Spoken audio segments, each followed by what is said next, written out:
5 months ago, New York Red Bulls II went into Charleston and produced a playoff stunner, winning 4-0 to end the Charleston Battery's season.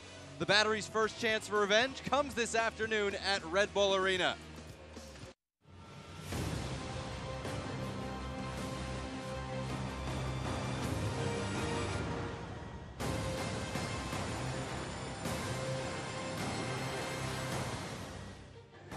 From Harrison, New Jersey, this afternoon, the Charleston Battery on the road to take on New York Red Bulls II, the team that knocked them out of the USL postseason last year.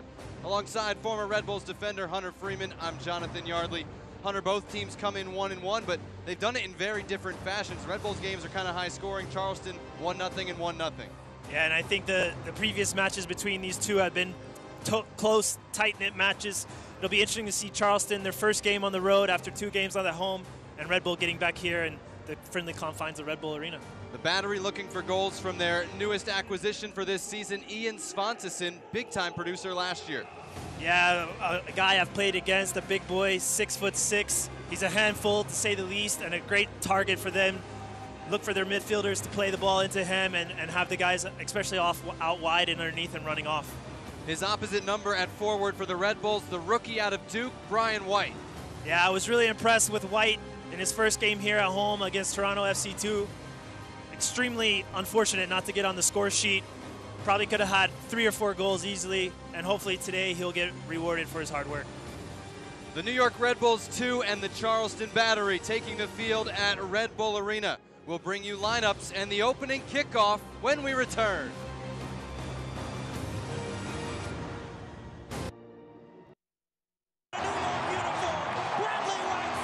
With MSG Go, the game goes where you go. So you can watch live Red Bulls games anywhere you want. It's free and easy because if you get MSG, you get MSG Go. Watch your favorite team wherever you are with MSG Go, presented by Lexus. Download it for free where you get your apps.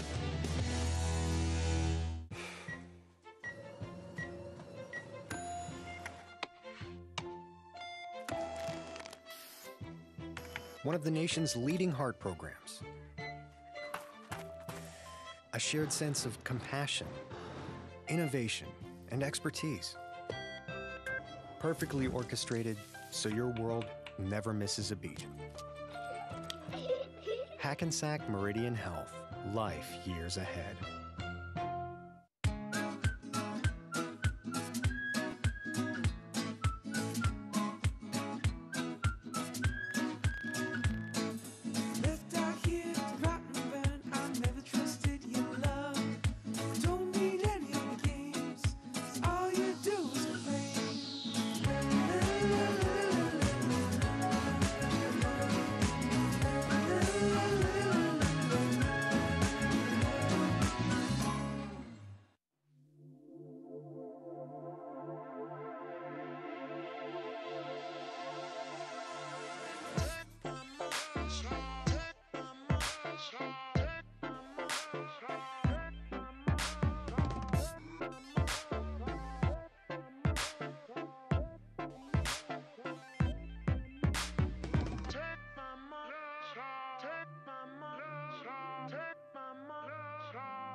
Welcome back to Red Bull Arena in Harrison, New Jersey, as the New York Red Bulls II get set to host the Charleston Battery in USL action this afternoon.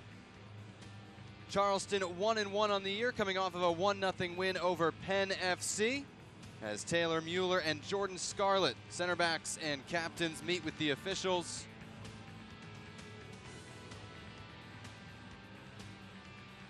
And on the Charleston side, it'll be a 4-4-1-1 with Atula Guerra playing just underneath Svantesson. Yeah, and he's really a great focal point off of Svantesson. He found the goal. Cheeky little player. He has experience. He's been with Charleston for a while now, so he knows their system well. For the New York Red Bulls II, a 4-2-3-1 Christian Cáceres, his starting debut. Yeah, I really look forward to seeing this player, someone that the whole Red Bull organization is looking really to see how he grows, not only as a player, but within the organization, within the team, their system. Someone that we spoke to Wally about last night, that he's ready, he's getting fit, and they're looking forward to getting him more minutes and seeing how he acclimates to Red Bull II. That is a slight departure from the five-man back line the Red Bulls used their first 2 games. As you see, Yaroslav Verel, the official this afternoon, the lead official. New York Red Bulls 2 under John Wolinek. Wally, front row on your right, alongside Ibrahim Sakaya, has developed a team that has been very productive, feeding players to the first team. Several of them out there for the Red Bulls first team today. New York taking on Orlando in MLS action. And every Red Bulls starter is between the ages of 17 and 22. Mike Anhauser, former player for the Charleston Battery, longtime head coach in the USL Hall of Fame. And the Battery have made the playoffs 11 straight years. But last year, again, knocked out at home. They'd only lost 1 time at home all year and beaten 4-0 by Red Bulls 2 in their first playoff game. A regular season win in March is no revenge for a playoff exit, but a little bit of something extra for the black and gold today. Yeah, I mean, they'll definitely have that in the back of their mind, but also look at their team. There's a lot of new players that weren't there last year, but you can guarantee the ones that were definitely harping on it, and so was the coach. Yaroslav Verel is the referee. I'm not going to attempt to pronounce the assistant referee's name this afternoon. We're going to focus on Mr. Verel in charge of proceedings. I want to welcome everybody watching on MyTV in the Charleston area. Hunter Freeman and Jonathan Yardley with you from Red Bull Arena. Great day for soccer. Not a cloud to be seen. Temperatures in the 50s. Can run all day in weather like this. Yeah, this is exactly what you want as a player. Some sunshine, cooler temperatures, and let's get after it. Underway from Red Bull Arena in northern New Jersey. New York Red Bulls 2, of course, in white and red, attacking north to south in the first half, and Charleston Battery in the traditional black and yellow. Again, we told you, Red Bulls 2, as you would expect, a very young team, a lot of local products to the New York, New Jersey area. Everybody between the ages of 17 and 22. And for the Battery, a lot of players older than that. 3 players, 29 or 30, just 4 in the 21 or 22 range, and a birthday boy. Odisno Cooper, the goalkeeper, turns 26 today. And you'll see that with these second teams of MLS. You know, they're going to lean typically more on the younger side. It's a development tool for the clubs, whereas the teams that are strictly USL, they're going to, have some older players like this Charleston team, like a Cincinnati. These are teams that have experience, guys that have played MLS, USL, NESL, overseas. So definitely a contrast of styles, but doesn't mean one's better than the other. You mentioned FC Cincinnati. They handled Charleston a 1-0 defeat 2 weeks ago. And then the Battery, their first win over Penn FC on a Tula Guerra's goal last week. Early free kick. Stays in the penalty area. Sidewinding volley into the arms of Evan Loro on one bounce.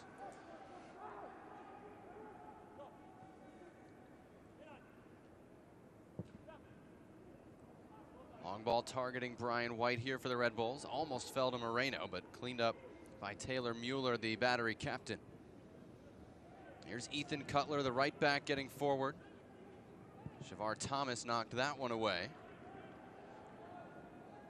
Nico De Vera races after that, the rookie from Akron, and wins a New York throw-in. This is Moreno, former homegrown player for the Red Bulls. Turns the ball over. And Charleston will go quickly. It's Victor Mansoret, his first start for the Battery.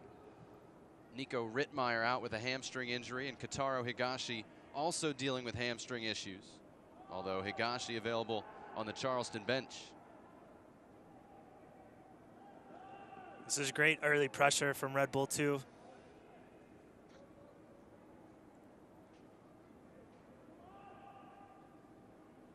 under pressure from Andrew Tenari. Gets it up the line for Mansoray, former Seattle Sounders homegrown player. He's just 21. And now the left back, Jared Van Schaik, gets forward. Can't connect with Gordon Wild on loan from Atlanta United. Speaking of Atlanta United, that's the MLS II team that beat Red Bulls II 3-1 last weekend. Red Bulls had opened with a win over Toronto FC 2 to open the year. Yeah, and we spoke with John Walenek last night about that game in Atlanta. And he said that they had some great moments in the game, some costly mistakes. Armando Moreno onside into the penalty area and will win a corner kick, the first of the game. But they had some costly mistakes, and he said they were just unfortunate. Really, the 3-1 scoreline he didn't feel was true to how the game played out over 90 minutes. But also said that it was great to be in a good environment down there in Atlanta. You know, put his guys under pressure a little bit and give them a little bit different thing to look at as opposed to playing at home. Andrew Tenari, one of the experienced leaders of this team. He's in his second season. Drives in the corner. It's over Ben Mines, the 17-year-old. Tracked down by Cáceres, 18-year-old Venezuelan international. His delivery headed out by Mueller. Atula Guerra, though, couldn't come up with it. Cáceres rips it up into the south ward. It was interesting there to see when the ball got headed wide from the corner initially, Charleston didn't really put any pressure on the guy out wide, and not only that, but they didn't even clear their back line up. Their back line sat quite deep. They seemed quite content to where they were in the box, and I think if they continue to do that in the game, it can be quite dangerous. Skylar Thomas at 6'5", Taylor Mueller 6'2", the center backs for Charleston. Awfully confident on any aerial threats. Yeah, they definitely have the size advantage over a Moreno or a White and even Ben Mines.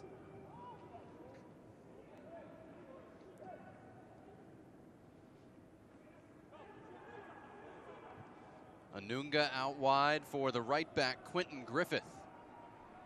Red carded in the opener for the Battery. Gets it forward to Mansoray. Poked away by Steven Echeverria, Red Bulls rookie out of Wake Forest. Here's Armando Moreno back after 4 years playing at Tijuana. Spent a little bit of time on loan to Dorados. Tenari looking for the run of Ben Mines. Second ball falls to New York. And Mines came from an offside position. It'll be a free kick for Charleston at the back. And Tenari didn't complete that pass, but an excellent run from Ben Mines from outside in, splitting those two center backs. And you've already seen that a lot between him and Moreno, coming out from wide positions initially and ending up in the middle of the field. And that's something that the Charleston Battery, their back four, especially those two big center backs, have to be aware of. Svantesson, the target for that one, is he will be often for Charleston. Red Bulls won the second ball and won a free kick through the youngster Mines.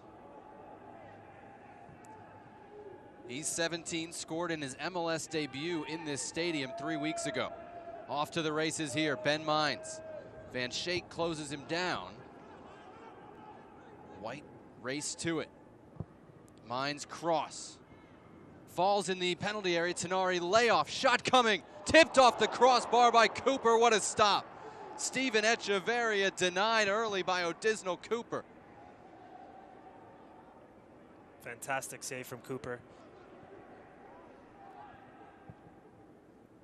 Still the New York Red Bulls 2 on the attack. It's Tenari. It'll be a throw-in for the Red Bulls. I like that early from Ben Mines, getting after his defender, you know, attacking him, and also a fantastic save from Cooper from Echeverria. I'm sure he thought he had a goal for sure in these opening minutes of this game. Hassan Nadam, one of the Red Bulls center backs, intercepted there. White poked that one toward Moreno. Taylor Mueller got to it first. Jordan Scarlett out-muscled Ian Svantesson. That's going to be a fun one to watch. Yeah, and that was very well done from Scarlett, because you don't want Svantesson to be able to hold the ball up, and now allows Charleston to build up out of the back. And well done also from Ndam to cover him on the other side and win the ball back.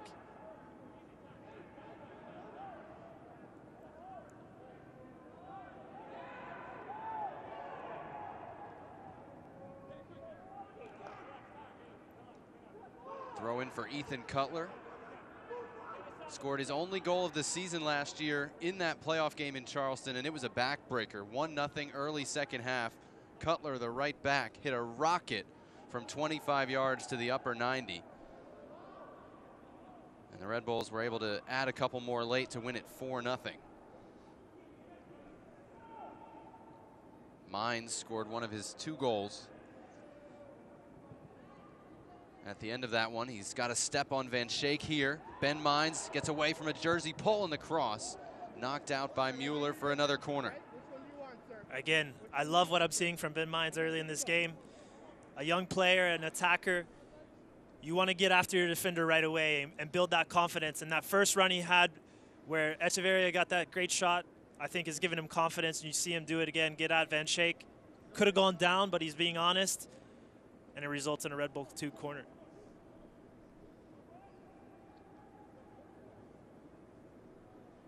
Second corner kick for New York. Andrew Tenari goes short, and a man had already gone to ground, so it's easily dealt with by Charleston. Trying to counter. Mansoray was the target. Comes all the way to Evan Loro. Great long ball to find Moreno on the opposite side.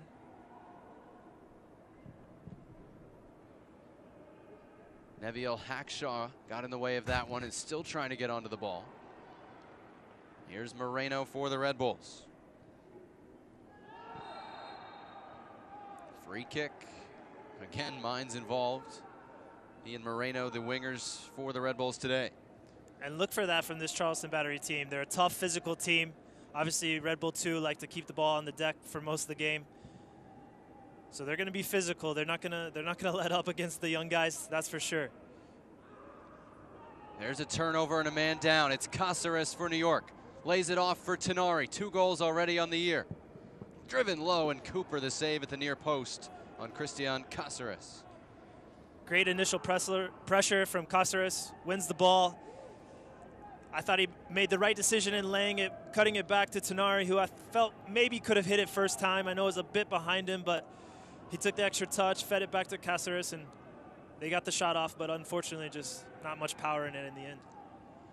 You mentioned the priority here for the Red Bulls, while they want to win games, is player development. And so the 18-year-old Caceres, signed to a first-team contract out of Venezuela, is one the Red Bulls fans are focusing on today. His first start as a D-mid, John Walenek told us, not 90 minutes fit. But if you're looking at a new player coming into your club, Hunter, what are you looking for the first time you see him out there in Caceres today? Well, I mean, I think you're looking at how he fits into your system. Obviously, you know, we've seen the 5-man back line. Now we're seeing today with more traditional 4-man back line, and you see that translate to the first team as well.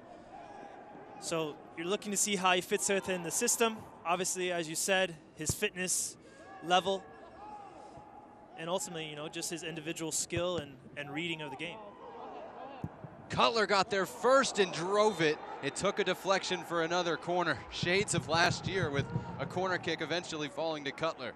You love to see that from your outside back, getting forward and letting it loose, not second-guessing that.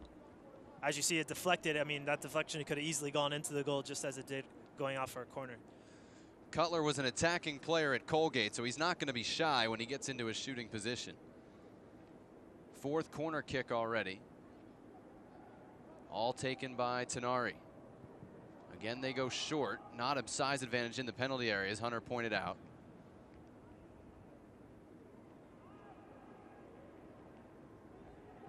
That's broken up by Hackshaw. Plays Mansoray into space for Charleston.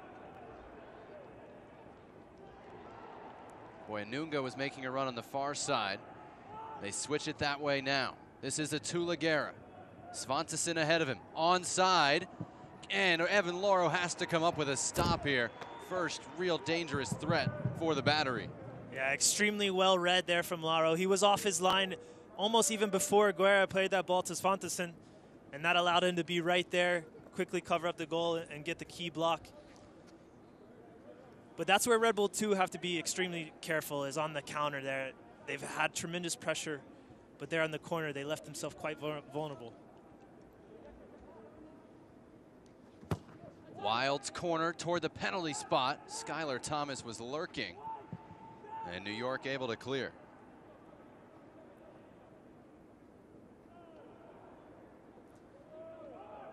And you talk about the size advantage that Charleston has.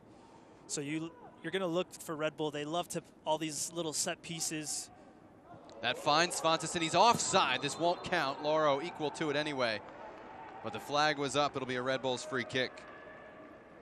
Definitely something to be aware of there.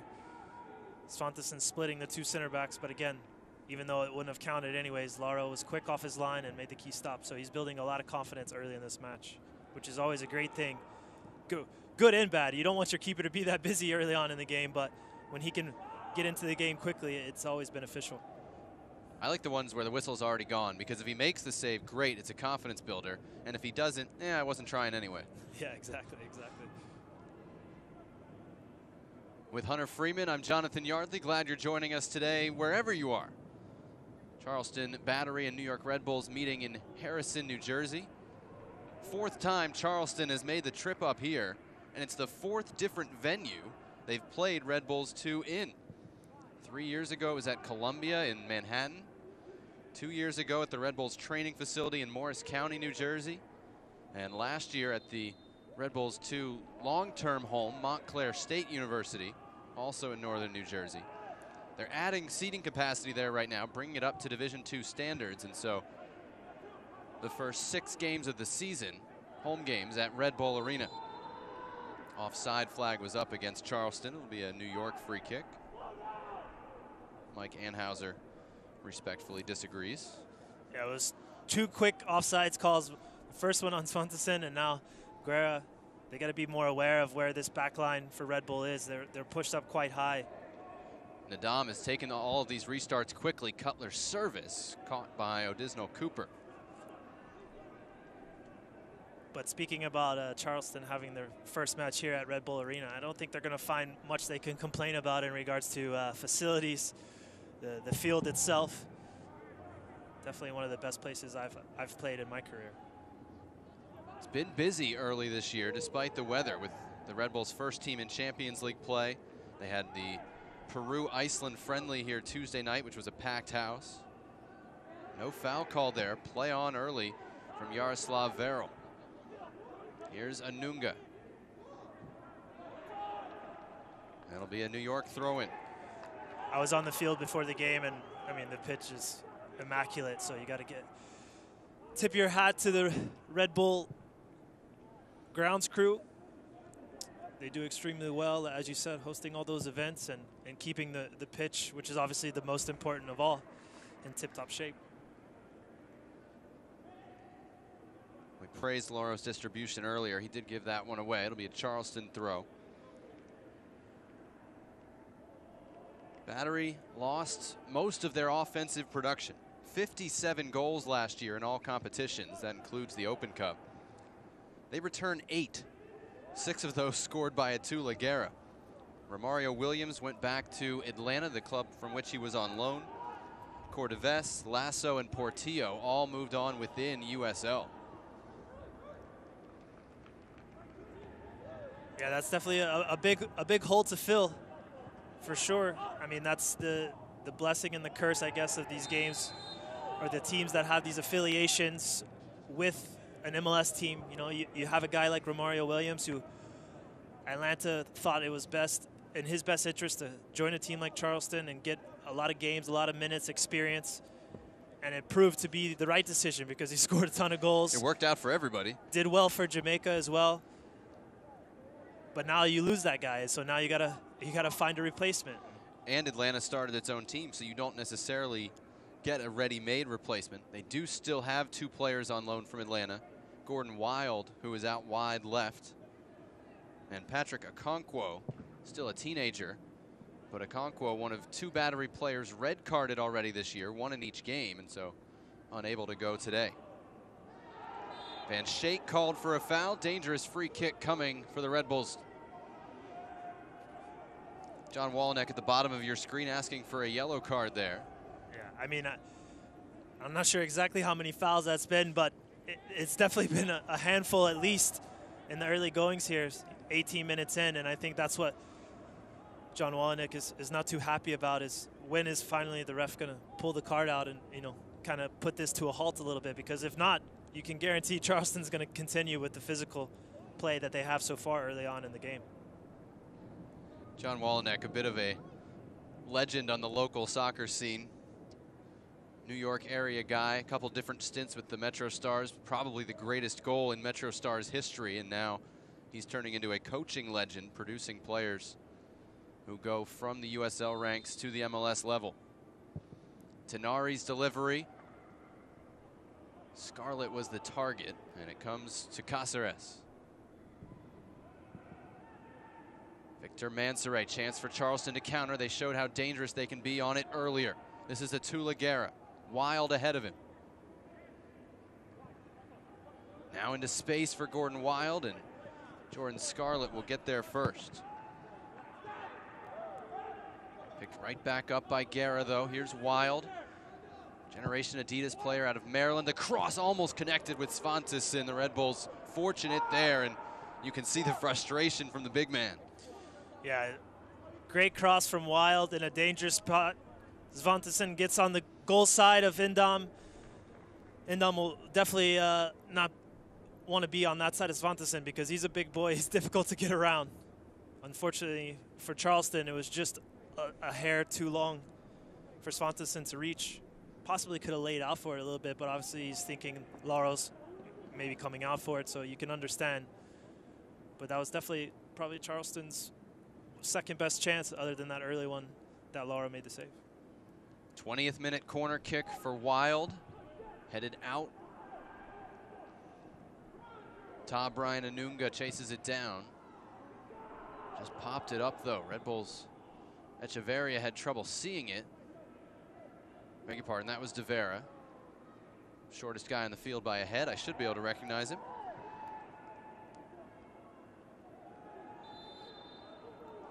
It'll be a free kick for New York from the back. Yaroslav Veril not winning any popularity contest in Charleston at the moment. Yeah, he's got to be careful. He's got to get a hold of this game because Charleston's frustrated. Red Bull II's dominated the possession in the game so far. Obviously, Red Bull II's not liking the physical play of Charleston, so he's got to put his stamp on the game as the referee and make sure it doesn't get out of control early on. Cáceres looks up to the sky after mishitting that one. And that's one thing that when we talked with John Walenek last night, and speaking of Cáceres and what he's seen and their expectations, he plays he's in the center of the midfield. That's a huge integral part of every team. And, that's the one thing that they talked about was the decisions that he's going to make. He's still a young guy, and he's going to continue to learn and evolve as a player. But that's, I think, one of the big aspects that they're looking at is what is his decision-making in such a key part of the field. Tenari looking for a teammate. It falls to Cutler. That's deflected by Van Schaik. Should be a corner kick, and it is.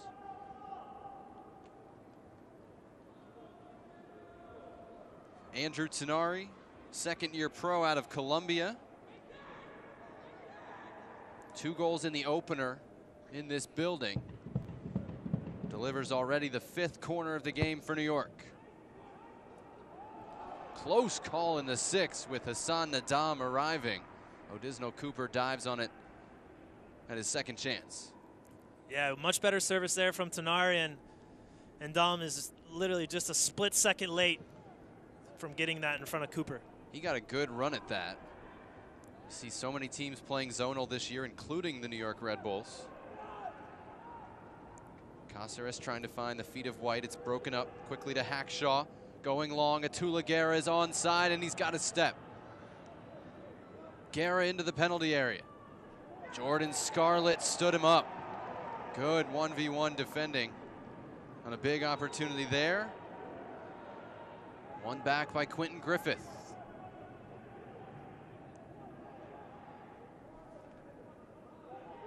Red Bulls confident enough to control that in their own area, and they get a break, getting it back. That was great one-on-one defending, as you said, from Scarlett, and that's something that John Wallnick loves about him is his tenacity, but just his ability one-on-one. Guerra is not a easy guy to be faced up one-on-one against as well. A lot of experience. He tried one of those tricks, and Jordan Scarlett wasn't fooled. Scarlett's an incredible story. He walked on at Iona. They had never heard of him. And they said after his initial tryout, come back in the spring. We'll see. But one of the assistant coaches convinced him to put him on the roster right away in the fall. And now he's a pro. And one of the centerpieces expected to be of this Red Bulls II back line.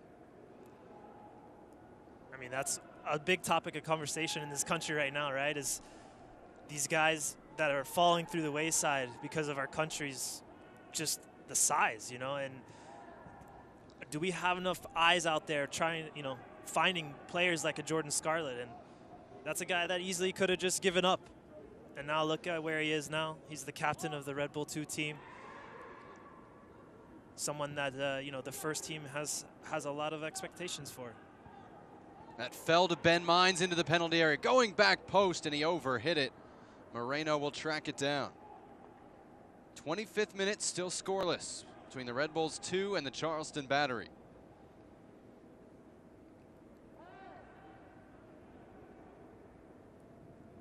Hey, we have our first Twitter question of the game. At JT Yardley, at Huntfree, if you got a topic for us. I don't know if we can answer this one, though. Where am I playing? Obviously not anywhere right now because that's why I'm here. Rec League, Rec League. Men's Bowery in NYC on Thursday nights is where you can catch me right now. You're making that commute, huh? Hey, man, you love the game, you'll do it, especially when it's with some good friends and former foes that you've played with and against during your time in MLS. I'm too intimidated to go down there with some of the names you've got in that league. Do you guys have a B team? Not yet, but I mean, we have had to turn down quite a few. I mean, I think we have about an 18-man roster, but you know, obviously everybody's always got something going on each week, so we typically struggle to even get a full field of 7 of us. Another free kick for the Battery. Hackshaw one target, Svantesson the other. Couldn't turn that on goal. Well, if you're a fan of the MLS Red Bulls, I'm about to give you a spoiler. So if you're holding off on the first team game, you might want to mute it for about 15 seconds. Because we do want to point out, with all the USL products moving up in the ranks, here's a chance for Charleston. It falls to Gordon Wild. Couldn't get the shot off the first time. That one's blocked as well, and New York able to clear. Skylar Thomas puts it back to Victor Mansoret, though. Mansoret had played for the U.S. throughout his youth, but he's born in Liberia. I beg your pardon, born in Sierra Leone. I don't know how I did that. And he had indicated he was going to switch to Sierra Leone. But while we have this second, should be pointed out that in the first team game, the Red Bulls have gotten 2 goals from USL players, guys who've spent a lot of time with this Red Bulls 2 group. Florian Vallot and Derek Etienne, first MLS goal for each of them. And Etienne's been playing with this group since he was in high school. And very cool to see him contributing to the first team and finally getting his first MLS goal. He had a couple of close calls. And if you speak with Jesse Marsh or John Wallnick, that's exactly what they expect. They expect that transition between this Red Bull II team and the first team. Charleston countering. Svantesson has been good. That touch, though, definitely not.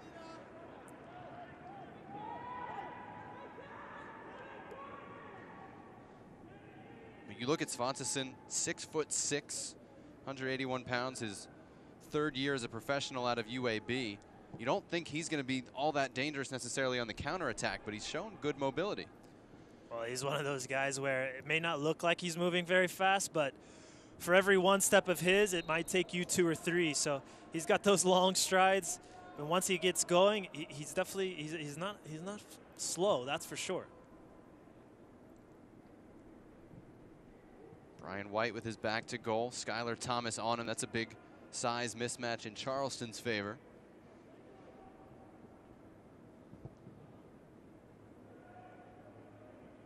Here is Mansoray. Spent a lot of time with S2 in USL, the Sounders development team, and then loaned to Cincinnati and to Sweden last year.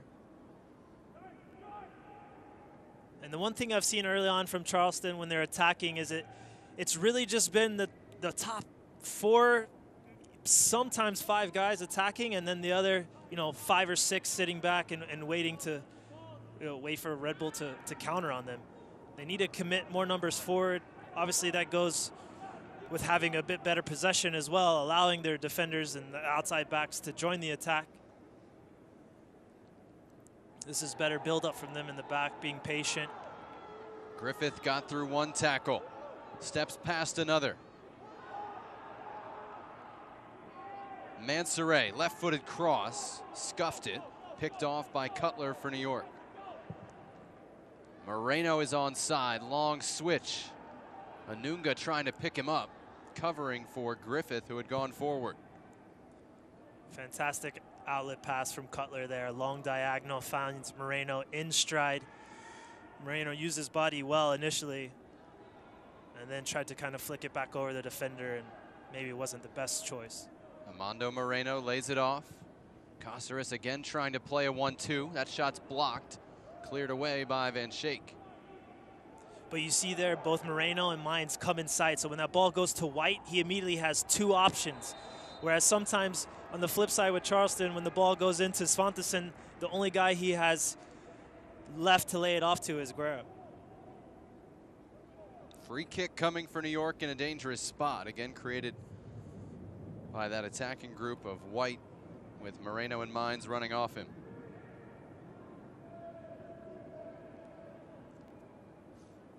Looks like Caceres wants to take it, but I think he just lost out in that battle to his coach, John Wallenick. And Wally's going to pick the right back, Ethan Cutler, who we told you scored a spectacular goal against the Battery last year, not from a dead ball. He's had a couple good strikes from distance already in this match, so let's see what he's got when it comes to a set piece. Ethan Cutler over the wall, but over the crossbar as well. That's a big wall that he was having to hit over there for Charleston. But a good effort. Hit it with pace, and that's what you want. You don't want to hit a floater. You don't want to hit it into row Z or even into the wall. So a decent effort there from Cutler. And again, just good pressure here from Red Bull II, creating a lot of chances, but now they need to be more decisive with their chances. They've kind of had half chances, no really great, fantastic looks at the goal, even though they've had a majority of the possession. Actually, probably Charleston's had the better looks at goal, the 1 or 2 that they've had, but they've been solid chances. And that's something we talked about, John Wallenick, from that first game against Toronto FC2 was the same. They dominated the game, but when Toronto FC2 had their opportunities, they were clear-cut chances, and Laura was having to make fantastic saves. He saved a penalty in the game, and really the game could have changed. They had a great chance to go up 2-0, and literally just a few minutes later, Red Bull II came down, got their first goal, and then after that, it was all Red Bull II. Great strength by Hackshaw to wiggle through 3, but his pass couldn't connect. That speaks to the contrast in styles we have today as Caceres races forward. Moreno controls. Brian White running at the defense, and Van Schaik able to come away with it for Charleston. Charleston, you said they're not going to commit numbers forward. When you hear Charleston and you ask people what they think of them, they say organized and physical, always have a good defensive track record. Whereas the Red Bulls, whether it's first team, USL team, and they hope into the PDL and Academy ranks, they're going to press you, and the chances they do give up are going to be on the counter, and they're going to be high percentage. Yeah, and look, when you play an attacking style, you play a possession-based style, you leave yourself open for the counter, and everybody knows that. Not only Red Bull II, but every team they play against. So, it's finding out how do you, limit those chances on the counter, and a lot of that comes from decision-making, because in certain spots of the field, you have to be 110% sure of your pass. Whether it's a pass, a dribble, But you can't lose the ball, because if you do, your team's open, and then it's an easy chance for the other team. And then the other thing is, just as you're attacking, it's extremely important for the back four or the back five, whoever it is, to make sure that they're on a man, so that when the ball does pop out, they're right there. They don't allow that attacker or midfielder to turn, and they, don't allow the entire team, the opposing team, to get up the field. And that's something in the first game against Toronto FC II, especially the first half, Red Bull II struggled a little bit. It was too easy that when they lost the ball, they weren't able to get pressure immediately. And then it was one or two passes, and they were in behind the back four, or back five of that game, actually. Today, between Scarlett and Indom, they've done a much better job of immediate pressure when the ball gets up there to Svanteson, and really eliminating Charleston Battery's attack. Another free kick in the attacking half for Charleston.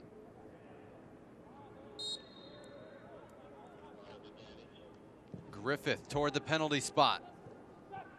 Down and away by Nadam. Second ball falls Gordon Wild. Comes from a circus family in Germany. Came to the U.S. at South Carolina Spartanburg. Phenomenal first year. Earned him a transfer to Maryland, where he's Big Ten Offensive Player of the Year. Now he's back in South Carolina as a pro. Feeds Van Schaik. That's deflected. Cutler clears, but easy for Charleston to hold in the attacking third. Evan Lauro shields that one out for a goal kick. Better spell there from Charleston on the attacking side. 2 or 3 chances. Their service from wide could have been a bit better. One time, Griffith whipped in a fantastic ball, but nobody was there.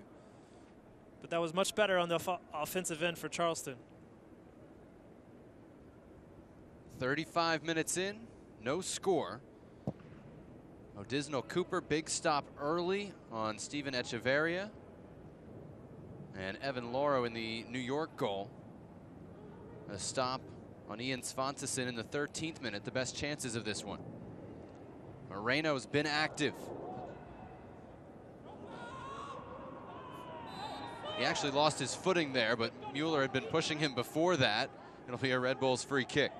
Yeah, a bit silly there from Mueller. I mean, one of the first things you learn as a defender, if the attacker's going away from your goal, don't foul him, especially there in the corner. There was nothing he could have done that was going to hurt you in that moment.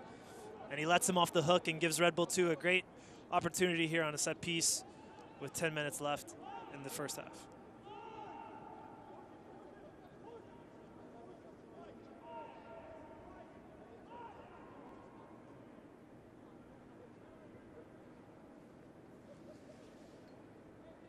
And you were talking about how Charleston plays a little bit of a zone. The important thing is not to allow these guys to get big run-up like Indom did the last time where he almost connected.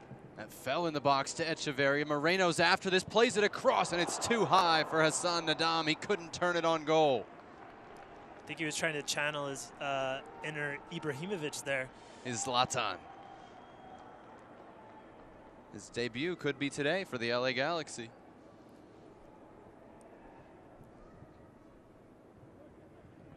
But you like that from Indom. He's probably their biggest player on the field against a big team in Charleston, and already you see there 2 times he's gotten on the end of set pieces, proving himself to be dangerous in the box.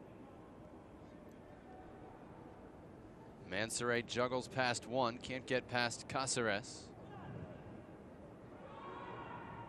Cutler's pass was picked off by Hackshaw. He wins it back though. And Mines, haven't called his name in a few minutes. Chance to run here. Gets past Van Schaik, slides into a tackle with Skylar Thomas, and the Battery finally able to clear. That was a good run, both from Mines and Cutler, and I felt like Mines took one little touch too much, and it got away from him. He could have played Cutler. Cutler had a step on his player. Gordon Wild is onside for Charleston. Atula Guerra joining in the attack. Here is Guerra. Oh, he was turning to his right, has to go backward to Anunga. Low shot, Evan Lauro dives to make the stop. But just look here at the field. You have 5 Charleston attackers, and then you have 5 in the back, and you have a big gap in between. And that's pretty much what we've seen from this game so far, is that they're not really willing to commit more than, 5, 6 players at most into the attack. Great leave by White for the run of Moreno. Numbers up for New York. And Tenari not where Armando Moreno expected him to be. Jordan Scarlett, Ian Svantesson, great battle at the halfway line if you're into wrestling. And it will be a free kick for New York. The more worrying thing is that Jordan Scarlett remains down. But I love that from Scarlett, that aggressiveness. Something he lacked a little bit in the first game of the year. So obviously it's the first game of the year. You're still getting your feet. But today, shall I say, he's been much more aggressive, and that's that ball that they're looking for, Charleston. They're looking to, as soon as they win it, they want to link up with Svantesson up top. As we talked about, he's 6'6". He's a big boy, and they want him to hold the ball and allow them to get their lines up and then connect off of him. But when Scarlett's able to limit that pass and cut it out, it allows Red Bull II to keep Charleston under pressure. Apparently good to go. Jordan Scarlett, one of 8 of the 11 Red Bull starters who are from the New York, New Jersey area. Not all directly through the academy, some through the college ranks. Caceres finds Cutler onside, plays it low, deflects, and in! Offside flag is up, it won't count. Somebody was offside at the back post and the goal is waved off. Yeah, actually, I think it's that last little touch from Moreno. The ball was already going in, and I think he gave it a little extra kiss to make sure it was going in, and that's what the linesman raised his flag for. But a great little ball to Cutler from Caceres, and a great ball across from Cutler. And unfortunately, like I said, Moreno just had to give it that little extra touch. Caceres went in, he swept the second leg, and that's the bad thing about the tackle. Caceres is saying, I meant no harm, and he gets the yellow card here in the 41st. He got the ball with the front leg, but in real time, that second leg. Yeah, it was, I think it's the right call. Here you see that chance from before, though, from Cutler. I'm not sure if White got a touch or if it hit the defender behind him, Mueller. That's my thing, is it came off a defender. How can you be offside? Yeah, I mean, it's a difficult one for the linesman to see that.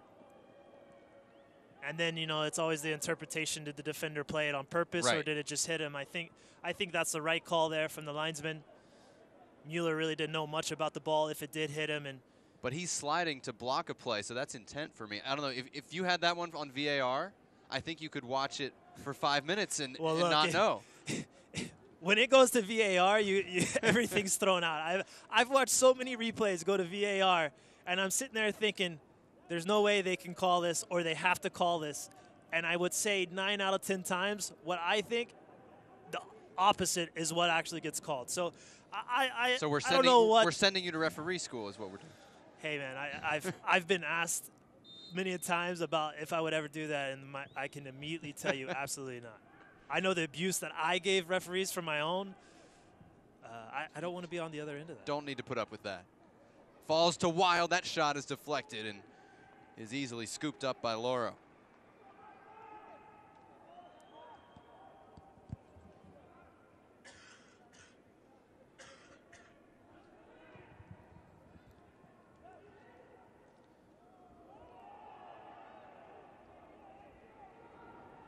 Tenari's skill ran out of room there. Red Bull's still pressuring. Moreno got it forward to White.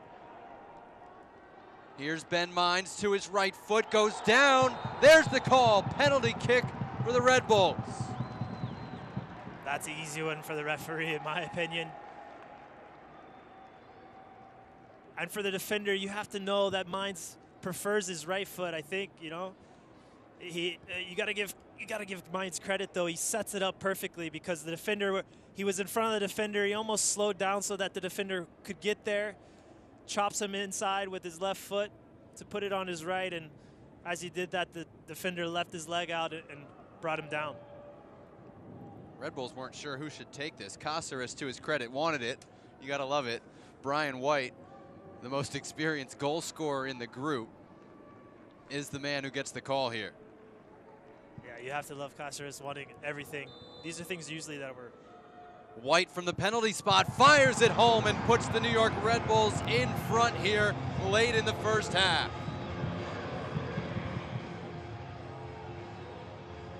And really, it's a just reward for the team as a whole for their pressure, their possession in this first half.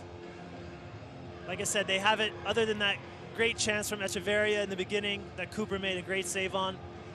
They've had some chances, and then the one that got called offsides, obviously, but great finish here, just sends them the other way. Confident, composed. And finally, Mr. White gets on the scoreboard, which is always great for your forward. You want those guys with confidence, and nothing breeds confidence more than a goal. 17 goals to lead the PDL last summer, and then 10 goals as a senior at Duke in the fall. Second already in USL play for White. Still New York on the attack with Tenari. Going back to the way the penalty kick was earned, though, you mentioned it didn't look like Griffith or Mueller, whichever one committed the foul, knew that Mines was going to his right foot. He had just switched to that side, so they hadn't been going against him as much in the first 35 minutes. As a former defender, do you ever get taken aback when wingers switched like that? Well, you make a great point. He did just switch, and maybe that's what did throw them off. But as a defender, you gotta do your research. You have to know everybody that you're going to be playing against, and especially in a fluid team as Red Bull II. I mean, that's something that you do quite often, is flipping those two wide guys, you know, with the forward. So it's not something that was uncharacteristic. Again, I think it was more just from, as a defender, you're recovering, trying to get there, make a play, and unfortunately, you overcommit yourself, and it ends up in a penalty. The correct answer was no, I never got caught that way, and that's pretty much what you said, is I always did my homework. Oh, trust me, I've committed a penalty or two, and yeah, I could go on for a while about myself, but Right, tell us about each one and how it was the wrong call. Nadam goes backward to Loro. Good control by Van Schaik, finds Gordon Wild.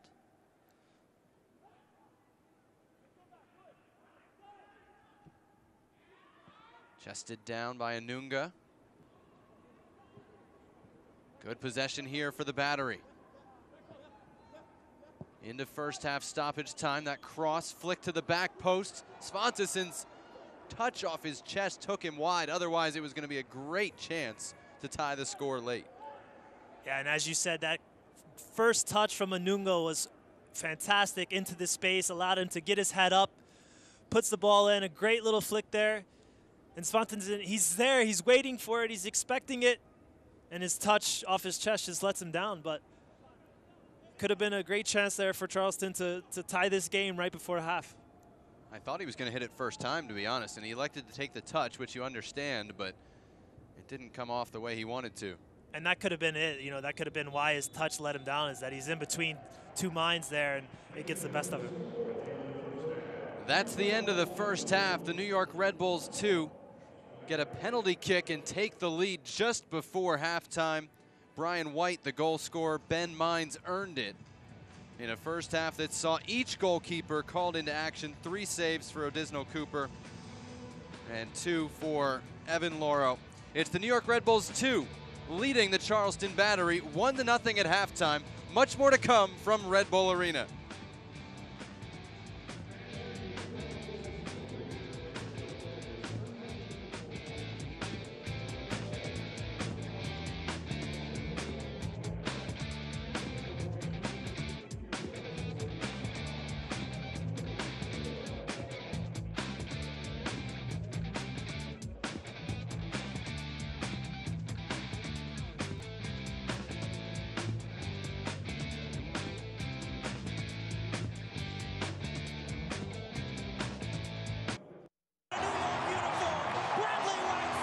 With MSG Go, the game goes where you go. So you can watch live Red Bulls games anywhere you want. It's free and easy because if you get MSG, you get MSG Go.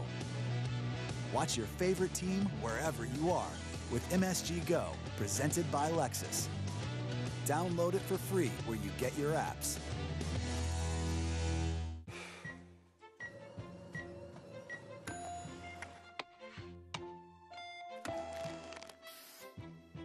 One of the nation's leading heart programs. A shared sense of compassion, innovation, and expertise. Perfectly orchestrated so your world never misses a beat. Hackensack Meridian Health. Life years ahead.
Enjoying halftime at Red Bull Arena.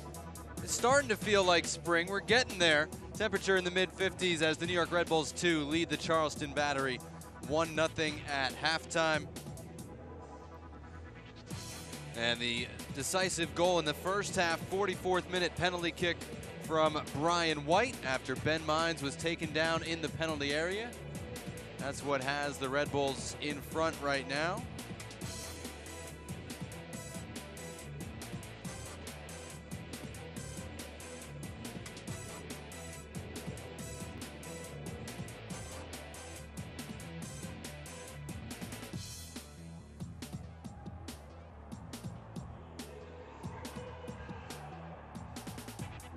Jonathan Yardley and Hunter Freeman with you.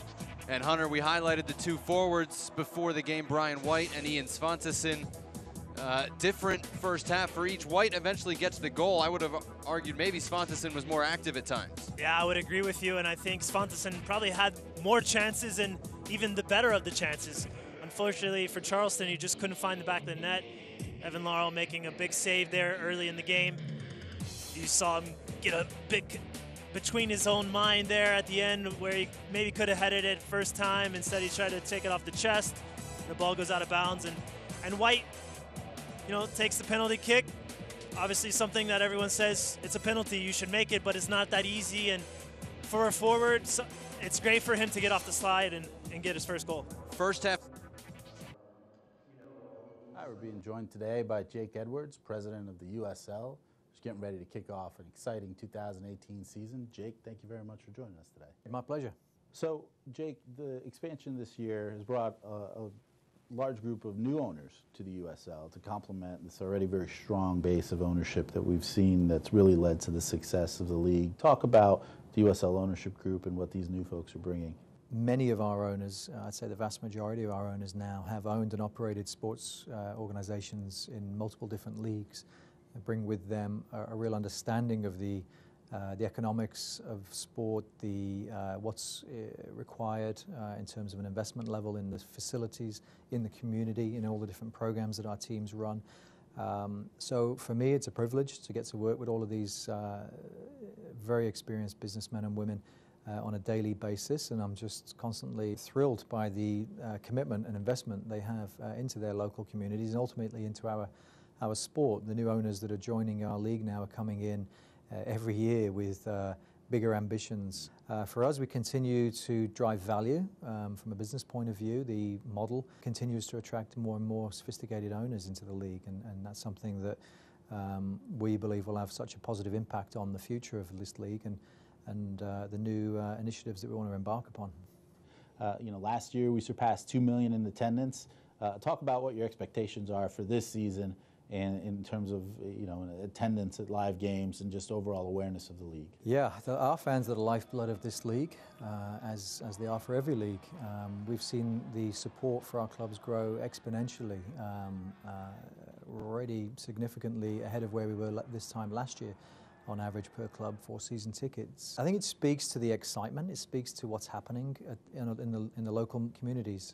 It speaks to the all of the things we're trying to do, building new stadiums, creating more exciting, authentic environments, attracting better players, having a more competitive and compelling league. I think it's, at least for the league office here, a substantial investment in content production and infrastructure around the broadcast, around the digital and social. And so we take great pride in growing that area of the business and engaging with the fans from a team point of view and a league point of view. The USL Player of the Week from Phoenix Rising, Chris Cortez, set up 1 goal, scored 3 in the Rising's home opener, 6,828 on hand in a 4-1 win. Yeah, I mean, if for a forward you can get 3 goals and an assist, I'm not sure there's much else you can do on the night. And the first one was a fantastic strike. The second 2 just being in the right place at the right time. Chris Cortez, the USL Player of the Week, and the USL Goal of the Week comes from the Sacramento Republic's Cam Iwasa. Yeah, and this was just really a great one-on-one effort here. He sets his defender up, give him a little shimmy shake, throws him off balance. Defender commits a bit too early for my liking, and from the wide position he cuts inside in a fantastic finish with his left foot into the upper corner. A shimmy shake, Hunter Freeman coining technical phrases here on the show. 2 games during the week in USL action on Wednesday night. And it was Orange County SC going on the road to take down the Oklahoma City Energy. Thomas Enevoldsen, the only goal of the game, just 13 minutes in, arriving for the one-time finish to give Orange County the win. And then it was another road win, again by the score of 1-0, with Fresno FC beating S2 in Tacoma at Cheney Stadium. Jamal Johnson, the late header. Seattle hit the crossbar right after that. It finished 1-0 for Fresno FC on Wednesday night.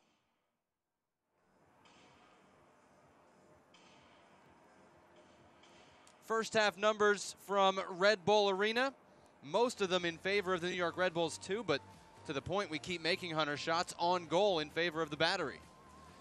Yeah, and again, I think, Svanteson, he'll be mad at himself that he hadn't scored a goal. Obviously, the team as a whole for Charleston, but, fairly even match so far, although I just felt that Red Bull was more aggressive, more assertive on the offensive end. And finally, they got rewarded with the penalty. But they definitely have to be aware of Charleston on that counter, and with the big voice Svanteson and Guerra, who's, a cheeky player and can obviously create at any moment. The stat that matters most, the scoreboard, sees the New York Red Bulls 2 in front 1-0 on the Charleston Battery. We'll take a look at how they scored that goal, first half highlights and more when we come back to Red Bull Arena.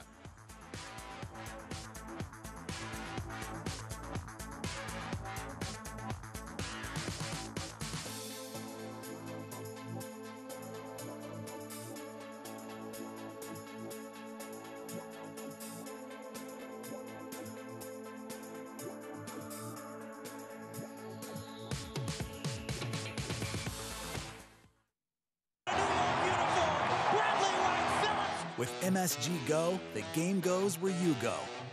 So you can watch live Red Bulls games anywhere you want.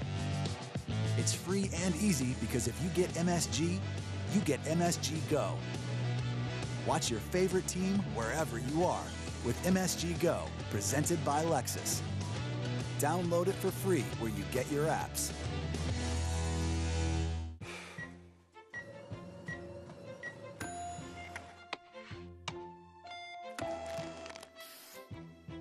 One of the nation's leading heart programs. A shared sense of compassion, innovation, and expertise. Perfectly orchestrated so your world never misses a beat. Hackensack Meridian Health, life years ahead.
Welcome back to Red Bull Arena. New York leading Charleston 1-0 as we get set for the second 45 minutes and look back at the first 45. And the New York Red Bulls II at home came out with the aggression we would expect that we're used to seeing from Red Bulls teams, and the first chance of the game in the 7th minute for Echeverria. Yeah, and it all comes from Ben Mines down the right-hand side, being aggressive, running at his player. Puts a little chipped cross in here. Charleston doesn't do very well clearing it. The ball's laid off there to Echeverria, and he hits a fantastic shot that's headed for the upper corner, but the Charleston keeper has different thoughts. And then Ben Mines again, late first half, taken down for a penalty kick. Taylor Mueller, the guilty party. Yeah, and it all came from the high pressure. They won the ball back. White played the ball to the left-hand side, and as we mentioned, Ben Mines had just switched to the left-hand side. He sets Griffith up, he cuts him in, and he's taken down. And White does not the easiest of tasks, but what he should do as a forward, and puts the ball in the back of the net from the penalty spot. So that goal, the difference in the game right now as the team starts to return to the field. And these teams will stay busy as we move into the month of April. Charleston's going to have to go on the road. And then they have a big homestand coming up in May. But for the Red Bulls II, they're at the Richmond Kickers next Saturday evening. And they'll be back here at Red Bull Arena on April 14th as part of a doubleheader. For the Battery, they're back in these parts a couple of times. At Bethlehem Steel on Sunday the 8th and at Penn FC on April 21st. That's what's coming up for these teams after this second half.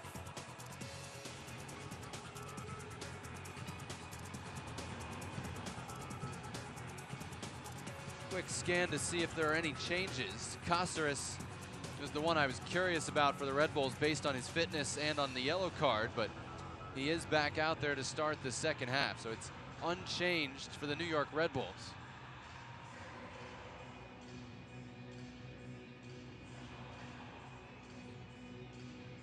And yet to see any changes for Charleston either, but the subs are getting their jerseys on, and the Red Bulls subs warming up.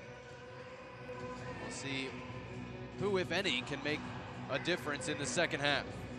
Adjustments, Hunter, that you would expect either team to make heading into the second half? I think both coaches will be quite happy with the first half. Obviously, Charleston a little more disappointed at being down a goal and giving it up just before the break, but they had their chances. I think now they obviously have to commit a few numbers more forward, so it'll be interesting to see how that dynamic plays out, because in the first half they simply attacked with 4 or 5 guys the entire time. Now let's see if they get, Van Schaik. Griffith got forward more, I felt like, in the first half for them. Whipped a couple good crosses.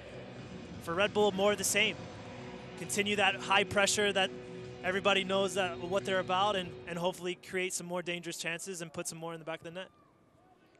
Underway in the second half from Red Bull Arena. Charleston right away getting it forward through Svantesson. Gordon Wild loses out there to Ethan Cutler. Jonathan Yardley and Hunter Freeman watching this one with you. Again, couldn't ask for better conditions for soccer as you see the shadows changing and creeping at Red Bull Arena. New York in the same 4-2-3-1 with which they started the game.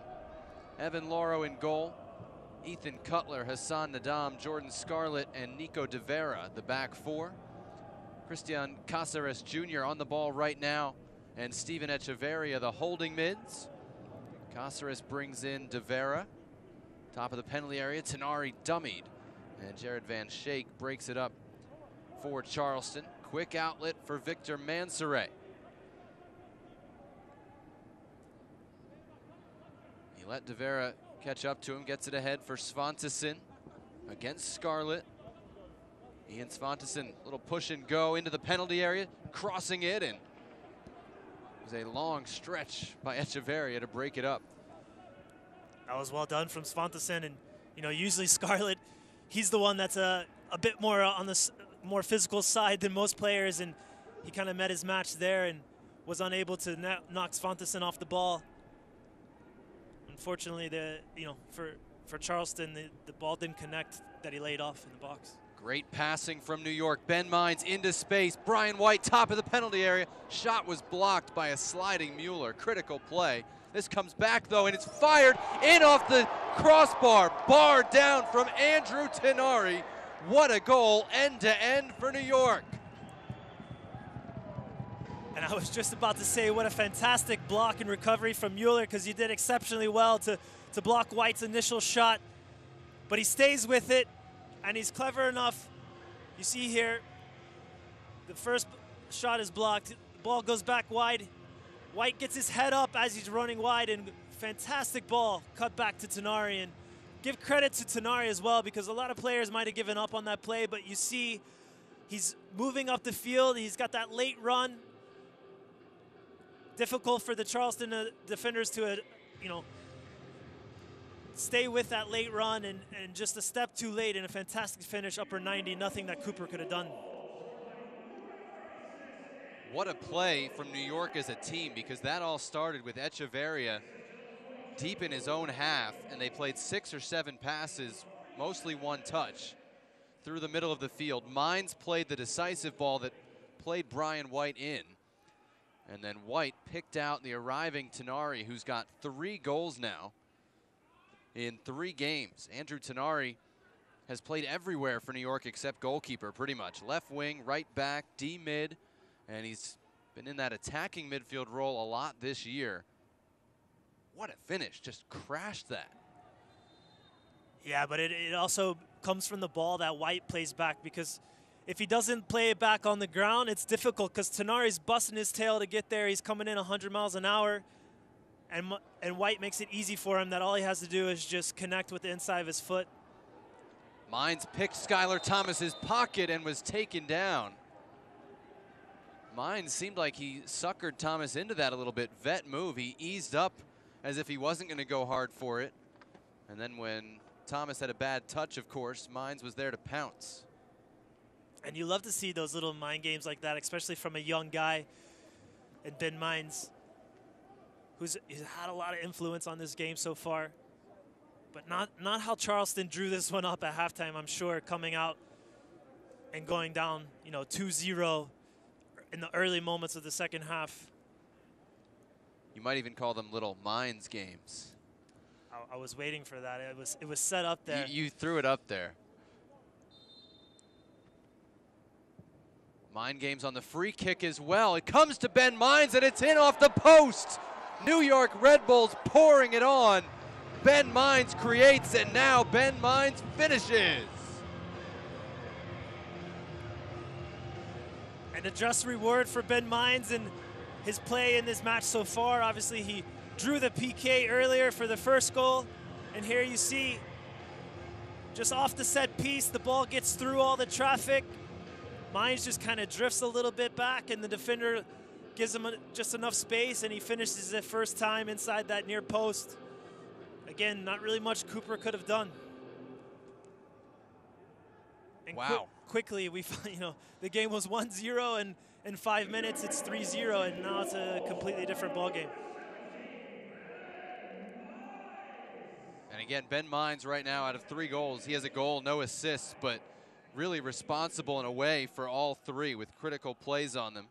17-year-old from Ridgefield, Connecticut. Homeschooled, so his mom has been driving him to training with Red Bulls II for the last 2 years as an amateur player. Signed to the MLS team in the offseason. Scored in his MLS debut at 17-17 for a 17-year-old wearing number 17. And now this is his 2nd USL appearance of the year. He's got a goal and an assist. Yeah, and that was something that, I talked with John Walenek about, is obviously Ben Mines, he comes in, he makes his MLS debut at home, scores his first goal, and he's, on cloud 9, and then the next week he finds himself here at Red Bull Arena with Red Bull II in a much different atmosphere. And it's just, as a young player, balancing the fact that you're going to get time with the first team and play in some fantastic environments, And maybe, you know, you're also going to play with the second team as well, and the environment's going to be different. And that's just part of growing as a young player, getting that experience underneath your belt, finding the motivation from within. Whereas, you know, when you step out and you're playing in a Seattle or a Portland or Kansas City or Atlanta, it's easy to get up for those games. But when you're playing in, you know, a game here, maybe the atmosphere is not quite as electric. You got to find it within yourself, and that's part of becoming a professional, and that's part of the progression that they're looking for, not only John Wallenick, but Jesse Marsh as well. Victor Mansoure was fouled by Nico De Vera. No card, just the foul. And Charleston will make the first substitution of the game. Neville Hackshaw, long travel week, just got back to Charleston on Wednesday, and then, of course, came up here yesterday. Will come off to be replaced by Vincenzo Candela. Colombian, Italian, American. He has 7 names. His dad was not holding back. So he trots on. He started in center midfield last week when Hackshaw was on international duty. 23-year-old. Gordon Wild sends in the free kick, not what he was expecting. Gets it back, though. Got a step on De Vera, right-footed delivery, deflects, and Tenari gets it away for New York. Moreno kept it moving for Cáceres. Tenari busting it through the midfield. Charleston equal to it, and Cáceres wound up dropping it to the goalkeeper, Cooper. Yeah, and Cáceres had his head up. He saw Tenari making that run. He wanted to reward him, and just as he put his head down to play the pass, Tenari kind of realized he wasn't going to get past those 2 guys and kind of let up. But it's the right idea from Cáceres. Oh my goodness, this falls to Brian White. He's denied by Cooper. What a stop. Emergency goalkeeping there. Kept Charleston alive. Moreno goes down, no call. Charleston almost handed the Red Bulls a 4th goal right there. Complete miscommunication on the back pass. Yeah, I'm not sure what happened there. I mean, for me, the pass, obviously he was leaving it for Cooper. You see this pass, but it doesn't have enough pace on it for Cooper to even come out in time. Like you said, a miscommunication. Unfortunately for Charleston, they have Cooper back there, that's probably his 2nd or 3rd fantastic save of the game. Nadam under pressure, good work by Svantesson, still going, and Cáceres got in the way. Late challenge, Ben Mines and Svantesson having to be separated. Evan Lauro protecting his teenage teammate. Svantesson may have dished out something extra at the end of that play.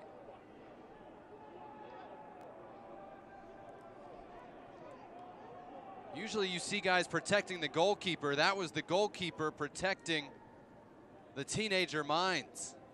But I like that from Lauro. He's a big boy. Mines is not quite the size of Svantesson, that's for sure. Not many are on the field today. But I didn't really see what happened. I just saw a shove from Svantesson. I'm not sure what he was not too happy about, other than obviously, you know, going down 2 goals quickly here in the scoreline. I think it's just a sign of frustration, not only from what's happened here, early goings in the second half, but from him not finding the back of the goal as well so far in this game with some of the chances that he's had.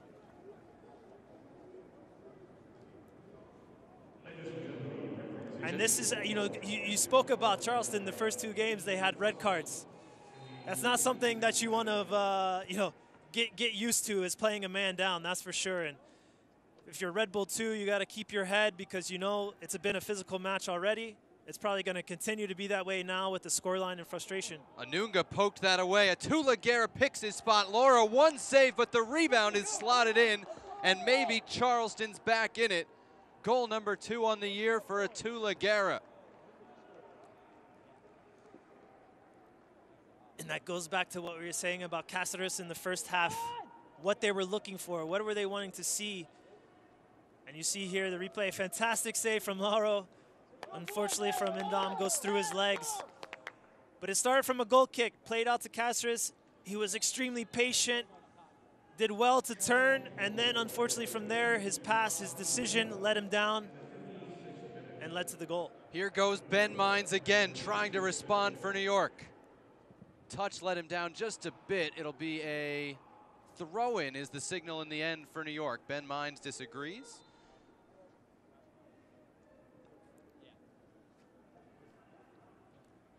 Saying, what do I got to do to get a call? I've been a part of every goal today. Not till you have to shave, buddy. Red Bulls attacking. That's offside against Tenari. It'll be a free kick for Charleston. But boy, we thought, and you mentioned it when we talked to John Walenek yesterday, Ben Mines is going to get some physical play. He's going to have a target on his back. We weren't thinking anything retaliatory from the opposing forward, certainly. You're talking more defenders trying to put a body on him.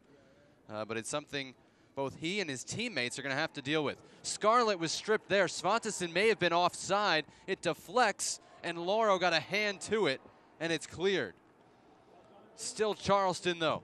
Another shot blocked, this one by Tenari. Nearside AR's interpretation of what's a played pass and what's a deflection, not quite in agreement with mine today. Red Bull II have to be careful here to not get complacent. They found themselves, they did well coming out of the break, got 2 goals quickly, and now you saw that decision-making from Cáceres there from Scarlett almost resulted in another goal. So numbers up for Charleston. They feed Garrett in the box. Sliding tackle, well won by Hassan Nadam, no foul. But this thing is wide open right now. And usually you would say a track meet would favor Red Bulls too, but a little sloppy at the back the last 5 minutes. Yeah, and again, it's really just been their decision making. Almost as they're too confident now because they're up 3-0. Scarlett, trying to dribble out of the back, shouldn't have done that. Cáceres trying to thread a pass that maybe he shouldn't have. They got to get back to what's made them successful so far in this game. Echeverria finds Tenari. Looking for Armando Moreno, and Odisno Cooper out for Charleston. Restarts quickly the other way. Don't go anywhere, folks. There's more goals in this. 3-1 right now and counting.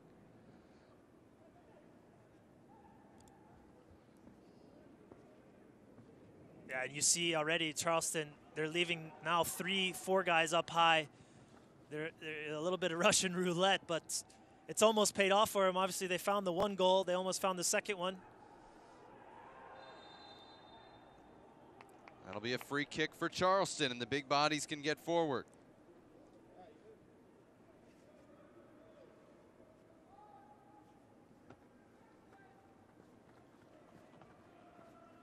Yeah, if you're Charleston and the way this game has turned into a track meet, as you said, you're almost okay with that because you know you have to find goals to get back into this game. Obviously, you don't want to let up anymore. But if you're Red Bull, the track meet is exactly the opposite of what you want. You're in control.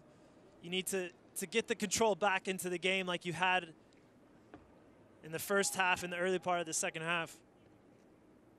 You don't want to be running back and forth, giving up chances on one end and creating on the other, and basically betting on yourself to score before Charleston does. Gordon Wild stands over the free kick.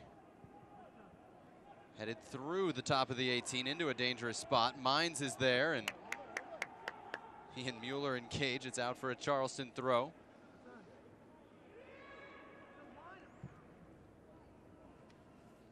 Everybody out of sorts right now. That was just switched into space.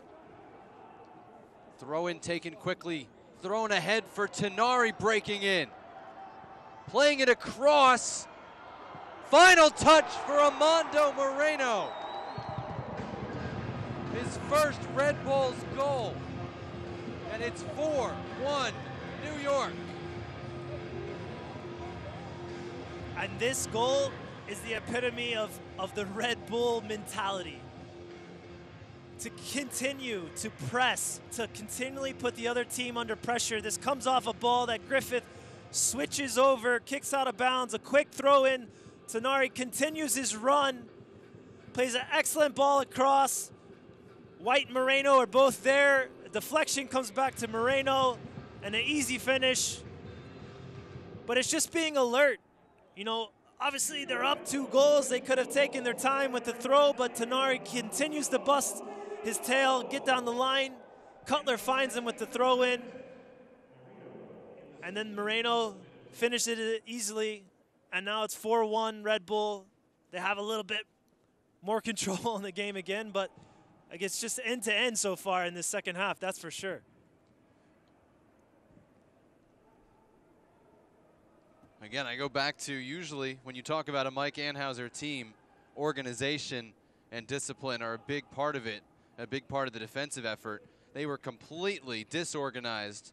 Both teams really were after the set piece was cleared. And that switch had nobody on the opposite side, gave up the throw in, and the numbers up. Rush for New York. Wild kept that one in against De Vera, beats another. Gordon Wild into the middle of the field. Atula Guerra. Mansoret. Still Charleston coming. That's blocked. Could be a handball. No. It came off the face of Nadam. And he's down after blocking Atula Guerra's shot. Yeah, that was a good little 2-man game there between Guerra and Mansoret. And fantastic shot that, fortunately for Red Bull, finds Indom's head. Maybe unfortunately for him. But it could have been a key block because that looked like it was headed towards that upper corner of the near post.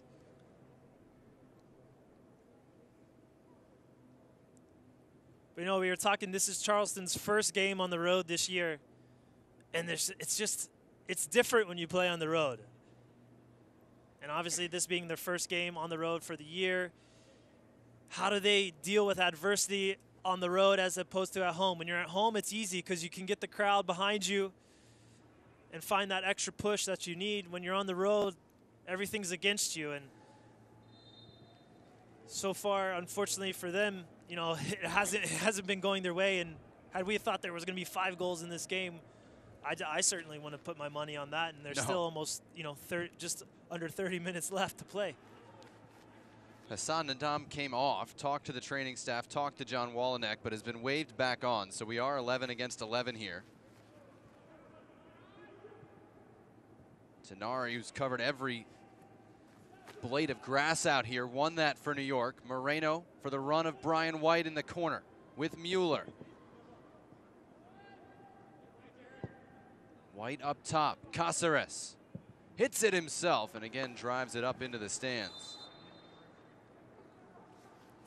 And that will be the end of the day for Christian Cáceres, who gets 65 minutes in his first start and showed some of the good and some of the room to improve for any 18-year-old. Yeah, you're exactly right. I think he showed a little bit of everything that Walenek said that they expected and have seen from him so far. And again, he's a young guy. He's still learning. He's got a lot of soccer in him. You can tell he's intelligent. He made that key pass early in the first half that led to one of the goals. You also saw him collect a yellow card that, you know, could have been red. Exactly. So, you know, these are all things as a young player that you have to go through, and the coaching staff realize that.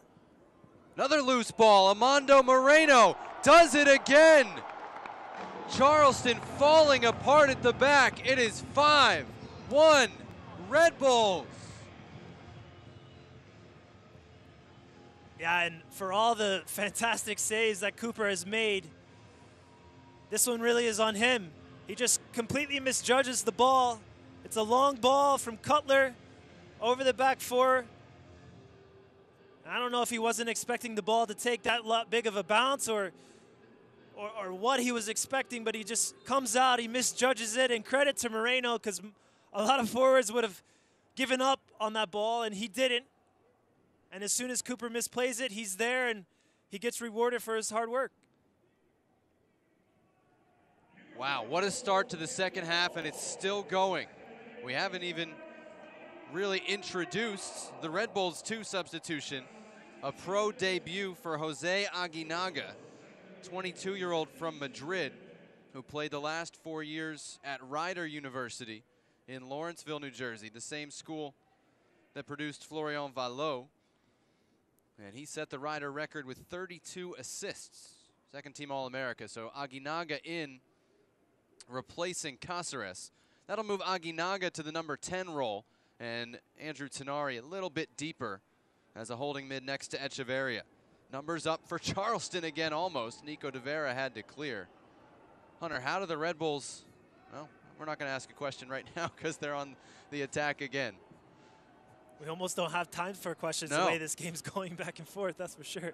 Tenari wins it. Moreno looking for the hat trick. Amando Moreno cutting it back. Finally, the ball falls to Odisno Cooper. Oh, it's the right idea there from Moreno, too. He set his defender up like he was going to strike it with his left foot, and unfortunately his cutback was just a little bit shy. Mansoure couldn't bring that down cleanly. Cutler gets it out to Mines. Field is wide open right now. Mines wants to run. Why not? Slide tackle. Not enough of the ball, said the far side assistant. It'll be a New York free kick. Yeah, this is one of those games. If you're an attacking player for Red Bull, you're loving it because you see the vulnerability of the Charleston back line. Now they're obviously lacking a little bit of confidence as well. And bad body language. Quentin Griffith walks off, not to the halfway line. He doesn't shake hands with anybody from the coaching staff after being taken off for Jay Bolt. Red Bulls on the attack. Mines plays it across. Cooper, one stop. And Mueller able to clear.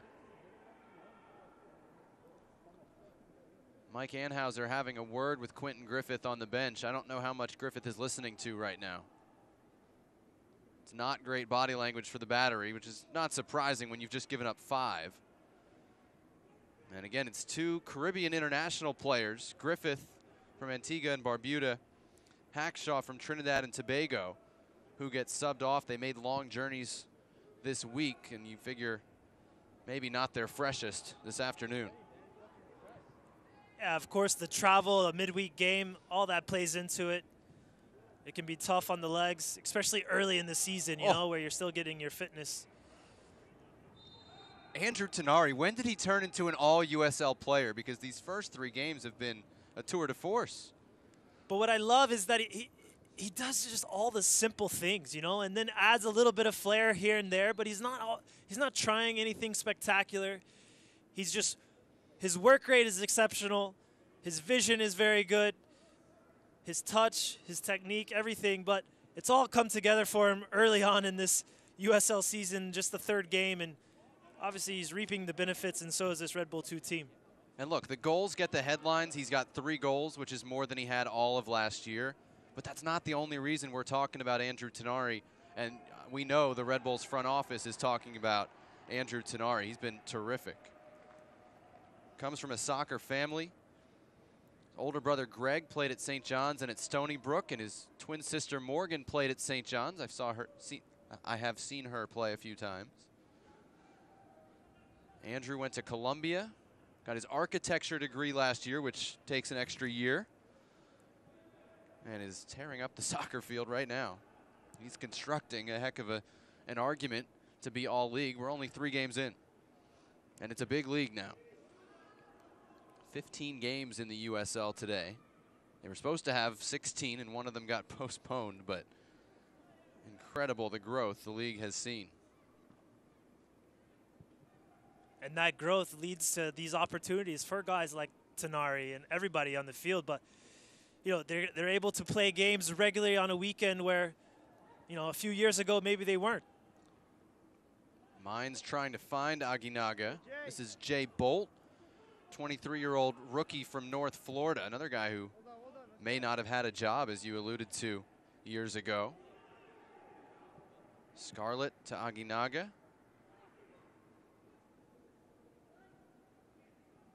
I mean, I haven't done the calculations, Hunter, but when I came out of college, when you came out of college, well, when you came out of college a couple years early, the number of jobs for pro soccer player in the U.S. had to be half, maybe less of what it is today. It's incredible. Yeah, I think easily half. And not only that, but then just the opportunity to be able to play on a consistent basis. I mean, you can train with the first team, and that's great, and it's a fantastic experience, and you know, the level of play, the quickness of decision making is definitely a step or two more. But still, you need to get those games underneath your belt. 90 minutes of fitness, you know, learning how to play with a lead, you know, from behind. Physical match, you know, more tactical match. All these things you can only get from a game. Moreno trying to return the favor to Cutler. Didn't really have time to get that off. Mansoret goes forward to Atula Guerra. He got a step on Hassan Nadam.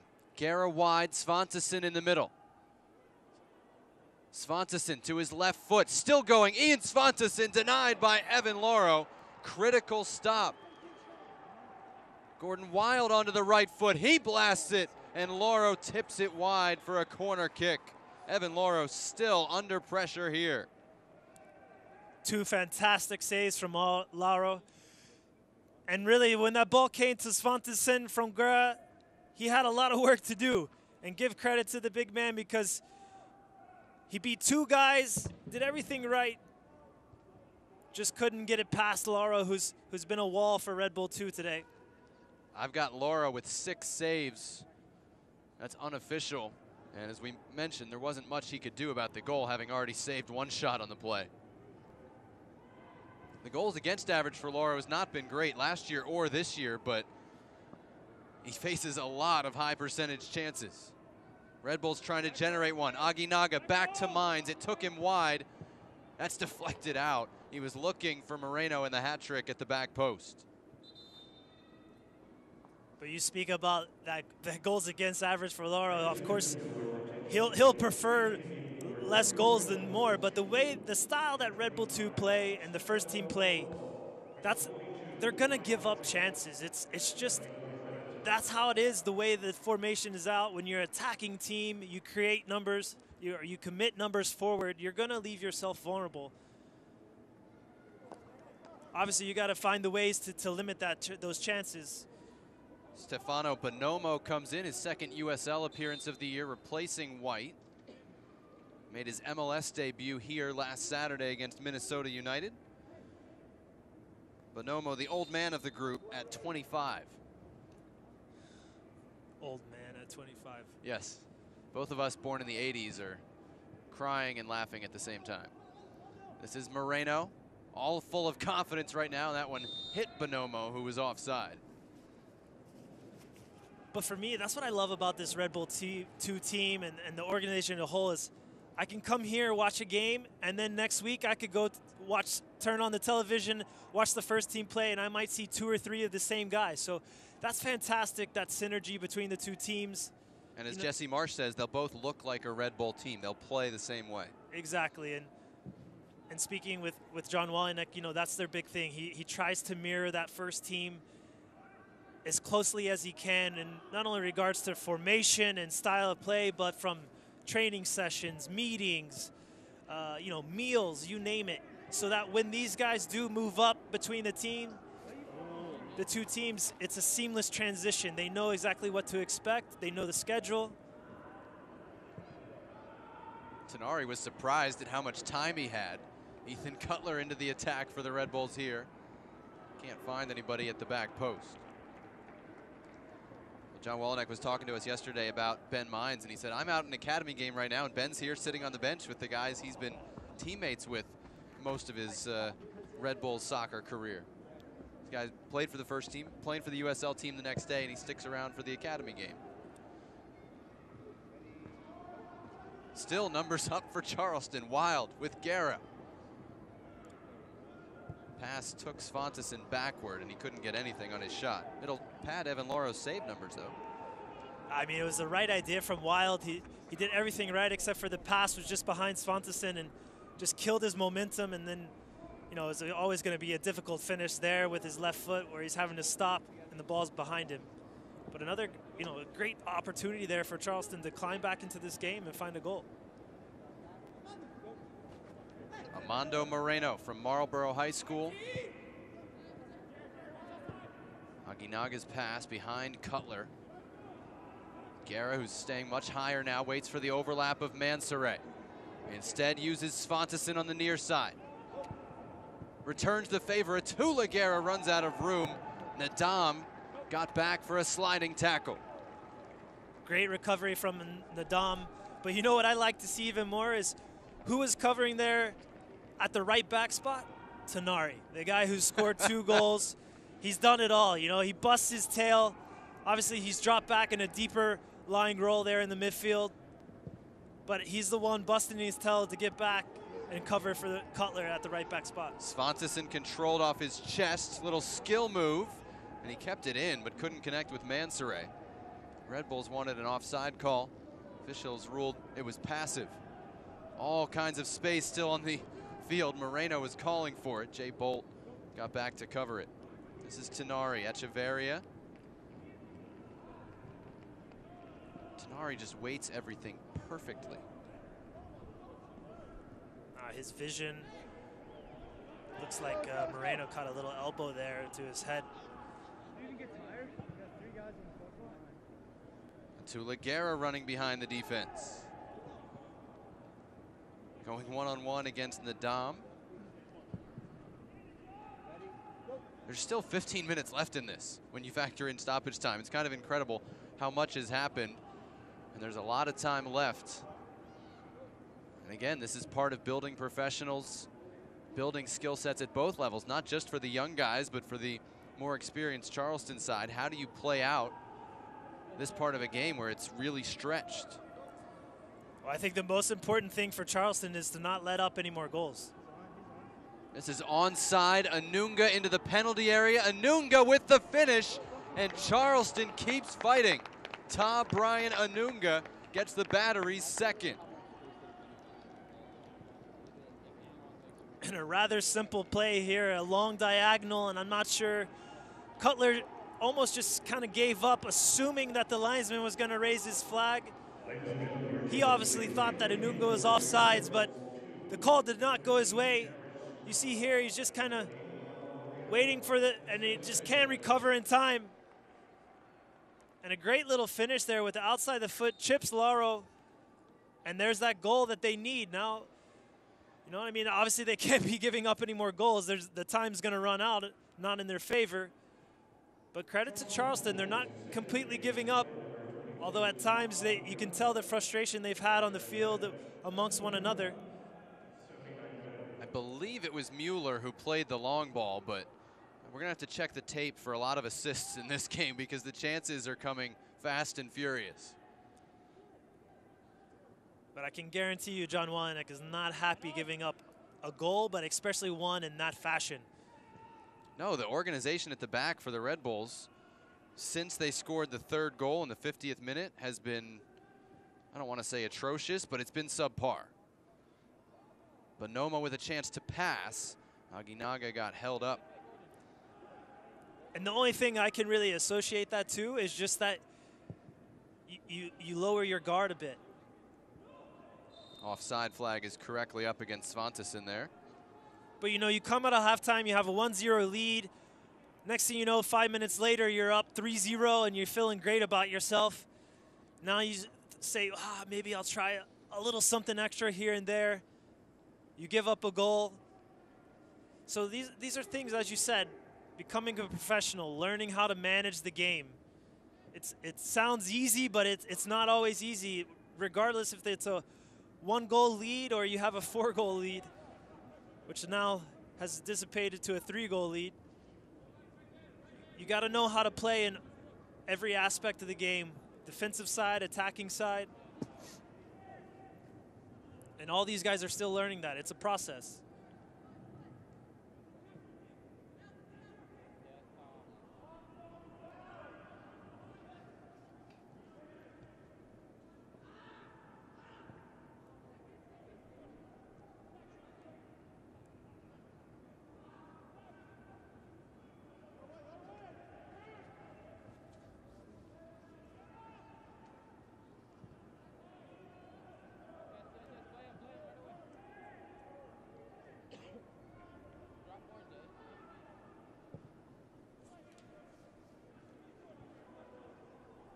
Svantesson battling with Scarlett. Cleared up toward the halfway line. Bonomo. Aguinaga doesn't have a lot of support right now as New York trying to get A few more numbers behind the ball. This is Jared Stroud just into the game for the Red Bulls. Rookie out of Colgate.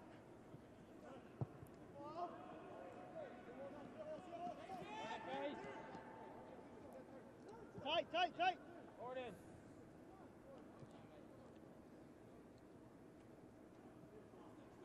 Here's Bonomo.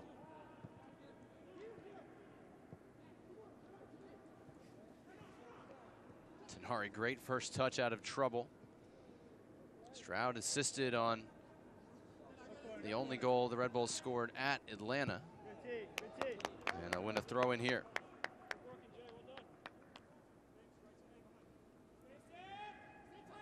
Tight, Jay. Come on. Seems to have slowed down a little bit, Hunter. Did everybody get tired? They might have finally. I mean, we talked about the beautiful day that we have here, so it's now into the 83rd minute. You know, this is only the third game of the season, so they're just starting to get that 90 minutes of fitness underneath their belt where they're getting used to it week in and week out. But certainly the way this second half has played out end to end, I'm almost tired just watching it myself.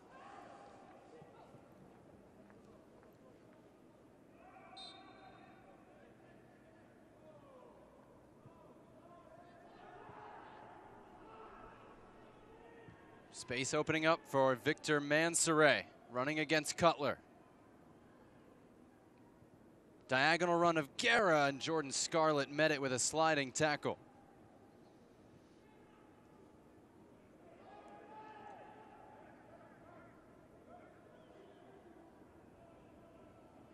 Wow, this is embarrassing. I misidentified a goal scorer like 30 minutes ago, and I'm just realizing it. So we're going to have to apologize on that. Anunga's got both Charleston goals. It was Guerra who had the initial shot on the first goal. Anunga got to the rebound, not Guerra. So I'm officially embarrassed. Those of you watching back in Charleston, I apologize. Brian Anunga, both goals today for the Battery. Happens to the best of us. You know? It shouldn't. It shouldn't. That's bad.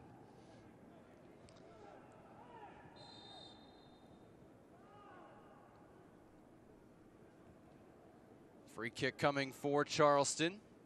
Trailing 5-2 here, 84th minute.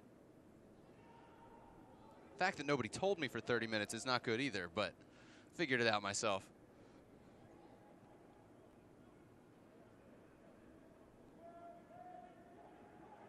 Maybe you'll be receiving a tweet from his significant other or his mother here before too long. Well, I've corrected it now, so they shouldn't have. They can just accept my heartfelt apologies. Guerra is the one delivering the set piece. He plays it square to Anunga. Now back to Mueller, who had the assist on Anunga's second goal. I'm not sure why Guerra is playing that ball square there.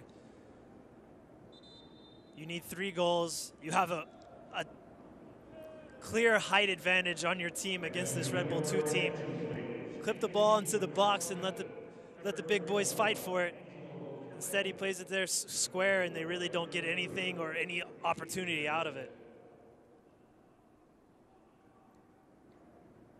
Just bookkeeping. It was Amando Moreno who came off for the Red Bulls to make room for Jared Stroud. And Charleston uses its final substitution to replace Taylor Mueller, the defender, with the attacking midfielder Angelo Kelly, who has quite a backstory. This is his second pro game. He's out of Ottumwa High School in Iowa, tiny town.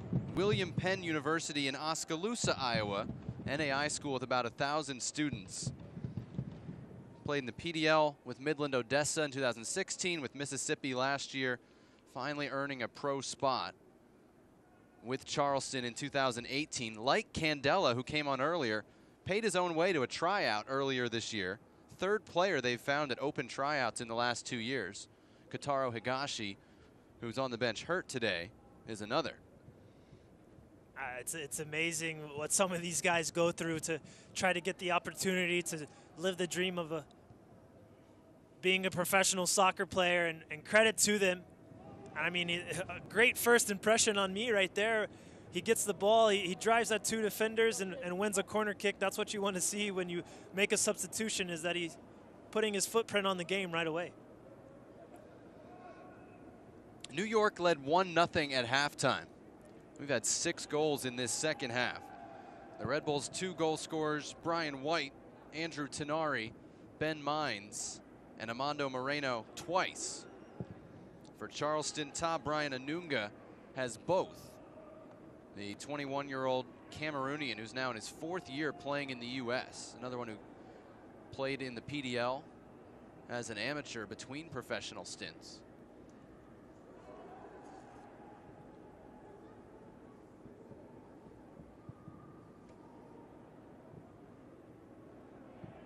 Both teams have used all their subs. This is Jay Bolt. He was a graduate assistant at North Florida last year, stayed in shape by practicing with the team, finished his degree and now into the pro ranks.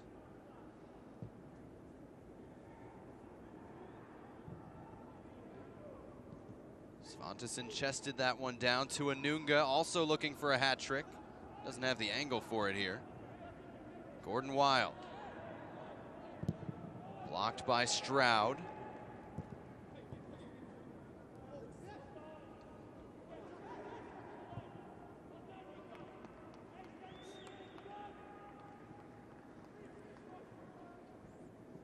Yeah, I wonder when Anunga, who's typically that guy who really is protecting the back four, I wonder when the last match he scored 2 goals was. Candela gets the cross in. Nadam has to play it out for a Charleston corner, and the Battery still pushing here with 2 minutes plus stoppage time remaining.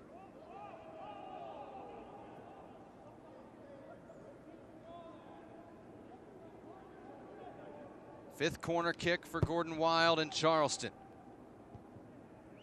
Second ball comes to Anunga.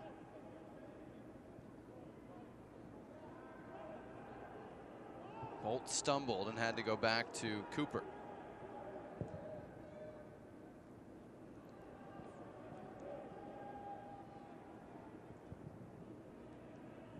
A lot of goals in the first team game too that they have on the TV up here.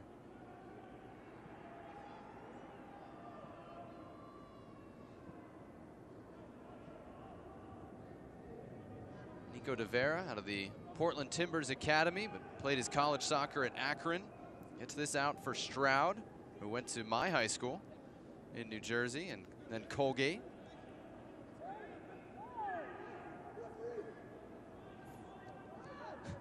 Okay, that went on a little long. No call. Yeah, I was waiting for the ref to blow his whistle there about 3 or 4 times, and he never did. It's a play on in Bowery Prem, right? Yeah, not too many whistles being blown there, that's for sure. I'm going to talk like I know what it is. Jordan Scarlett shields that one out for a goal kick. Well, what do you make of this one, Hunter? Obviously, the Red Bulls' 2 start to the second half ideal. Charleston's response has at least kept them in the game, but healthy advantage New York this afternoon. Yeah, I mean, obviously it's a tale of 2 halves. The first half was fairly even though I felt Red Bull, had the better of the play, the better of the possession. But you could easily have said that Charleston had more quality chances and could have easily found a goal, but they never did. And then you start the second half and Red Bull come out with the right attitude, find 2 goals quickly in succession and build their lead 3-0. And then from then on, it was just a continuous back and forth. And fortunately for Red Bull, they were the ones that kept finding the goals. And obviously Charleston found 2 as well, but a lot of that, one was from a bad decision from Cáceres. So again, I mean, for Red Bull, you got to be happy you've scored 5 goals. You'll be a bit disappointed in the 2 goals that you gave up. And Charleston, back to the drawing board. Obviously, they don't give up 5 goals in a month sometimes, Hunter. I mean, we talked about it before the game, contrast in styles. On the year, Charleston 1 goal for, 1 goal against. This one was played the way the Red Bulls wanted it to be played for too much of it. Yeah, I think you said it exactly right. This game was played exactly how Red Bull would prefer it. High energy, lots of attacking. And, you know, Charleston, you can only keep up with that for so long. And Charleston MO is a bit more defensive in organization. Not so much flair going forward. And as you said, they scored 50-something plus goals last year and only had 8 of those goals returning. And so far this season, you know, obviously they scored 2 goals today in a game that has 7 total, but before they've only scored 1 goal. So they got to find who that guy is. And today the guy that found those 2 goals is their defensive midfielder. So still some things to be ironed out on the Charleston side. Into the final minute of stoppage time here, the New York Red Bulls 2 looking to move to 2-1 against the Charleston Battery. Jared Stroud with some moves, goes down in the penalty area. No call coming at this point in the game. And it'll be a Charleston throw. Red Bulls led it 3-0 and 4-1. Charleston hasn't been closer than 2 since the 61st minute.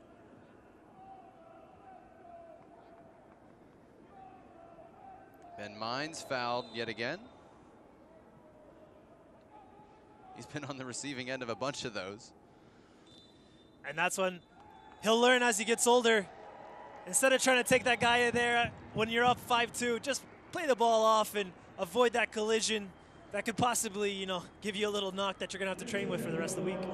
It doesn't hurt right now as the New York Red Bulls 2 roll through the second half and break out with 5 goals to win it 5-2 over the Charleston Battery.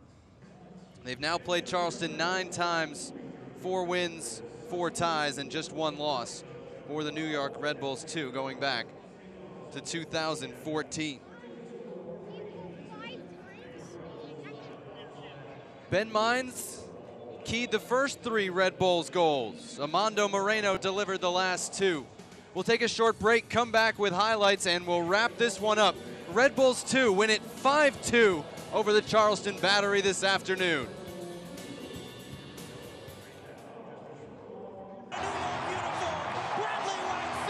With MSG Go, the game goes where you go. So you can watch live Red Bulls games anywhere you want. It's free and easy because if you get MSG, you get MSG Go.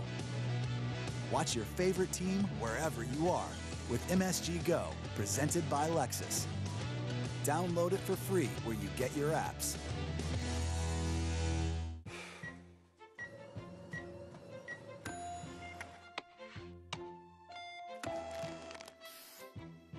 One of the nation's leading heart programs.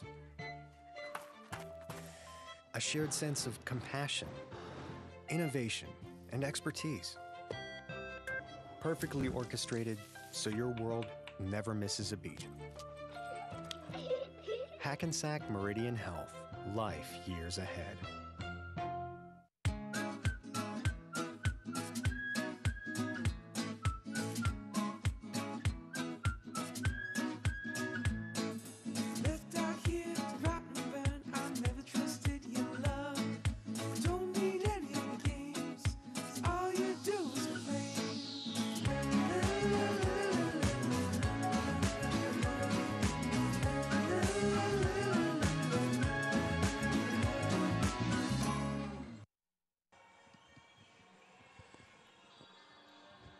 A high-scoring Saturday in New York Red Bulls land. Red Bulls 2, 5, and Charleston Battery 2. Saturday afternoon in Harrison, New Jersey. John Walenek, plenty to discuss, but plenty to be happy about on the offensive end as New York improves to 2-1 on the year and drops Charleston to 1-2. Jonathan Yardley and Hunter Freeman at Red Bull Arena. And in the second half, the New York Red Bulls already up 1-0, started to take control of the game. Got a great pass there from Ben Mines, who finds White, whose initial shot was blocked, but a great cutback to Tanari, who busted his tail to get there. And again, the ball from White Played on the ground, allows Tenari to hit this first time, and a beautiful finish into the upper right corner. Third goal in 3 games for Andrew Tenari. That made it 2-0 New York, and then the sneaky free kick. This falls to Ben Mines for goal number 3.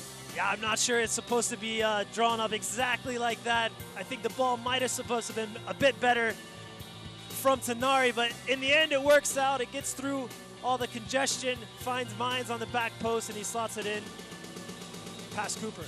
Charleston responded in the 56th minute to make it 3-1. A Tula Guerra's shot was saved, but Todd Brian Anunga, the rebound, to get the Battery back in it. They weren't in it long, though. Just 5 minutes later, the Red Bulls find Amando Moreno at the back post. And this all came off a throw-in. A switch from Charleston that kicked the ball out of bounds, a quick throw. Tenari busts his tail again down the field, puts the ball in a terrific spot, takes a deflection. Moreno's there for the easy finish. Ever the opportunist, Moreno from Ethan Cutler reads this one best for his second. Yeah, and Cooper, who had been so good on the day up until that point, just misjudges this ball completely. And credit to Moreno, never giving up, because many forwards would have, and he finds his reward on the end and his second goal of the day. Charleston would add one more late. Anunga beating the offside trap and beating Evan Laura, who had a great game with 7 stops. That made the final margin 5-2 in favor of the New York Red Bulls 2 this afternoon. Final numbers, high scoring, high chance creating affair, all wound up in favor of New York.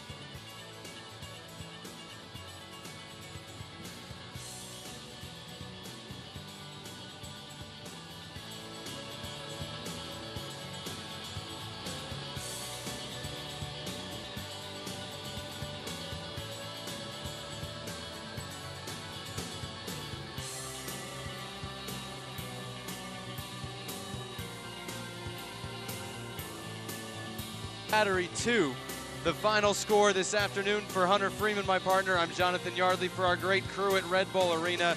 The New York Red Bulls go to 2-1.